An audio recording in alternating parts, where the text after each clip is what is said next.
Millet rice అండి ఇవి. పొద్దుట నానబెట్టాను. ఇప్పుడు వండుకోవాలంటే పొద్దున్న నానబెట్టుకోవాలండి. ఒకసారి కడిగి నీళ్ళు వంపేయాలి. ఒక 2 గ్లాసులు నీళ్ళు వేస్తే సరిపోతుందండి.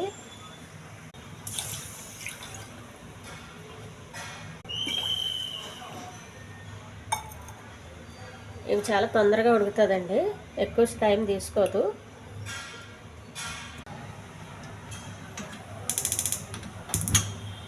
స్టవ్ వెలిగించి పెట్టాలి. మంట కొంచెం హైలోనే పెట్టాలండి.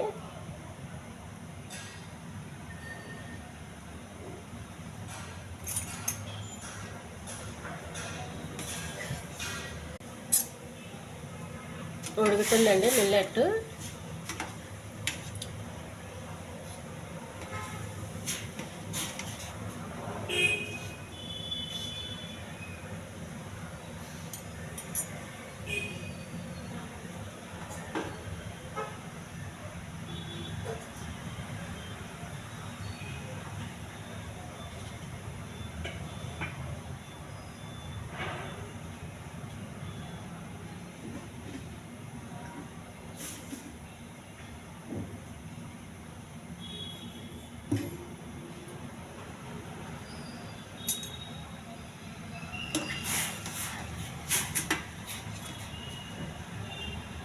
ఇంకొకసేపు ఉడకాలండి.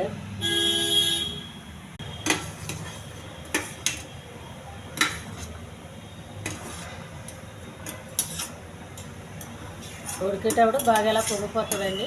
వాటర్ మనం కలుపుకుంటూ ఉండాలి.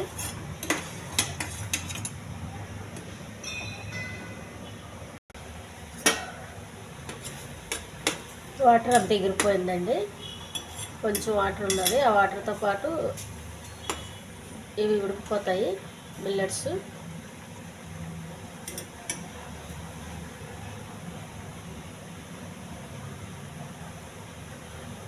ఈ మిల్లెట్స్ చికెన్ కర్రీకి బాగుంటుందండి. మిగతా ఉట్టుగానే తినలేము. దీనికి ఏదన్నా కొంచెం కారంగా ఉండే కూర కావాలి, అప్పుడే బాగుంటుంది. ఈ మిల్లెట్ చప్పగా ఉంటుంది. మిల్లెట్ రెడీ అయిపోయిందండి. స్టవ్ ఆఫ్ చేయొచ్చు. ఈ ఛానల్ నచ్చితే సబ్స్క్రైబ్ చేయండి, షేర్ చేయండి, లైక్ చేయండి, కామెంట్ చేయండి. కొద్దిగా వాటర్ ఉన్నా చూడండి, అది అలా వదిలేయండి, లేకపోతే మాడిపోతుంది. ఆ వాటర్ ఉండగానే స్టవ్ ఆపేయాలి.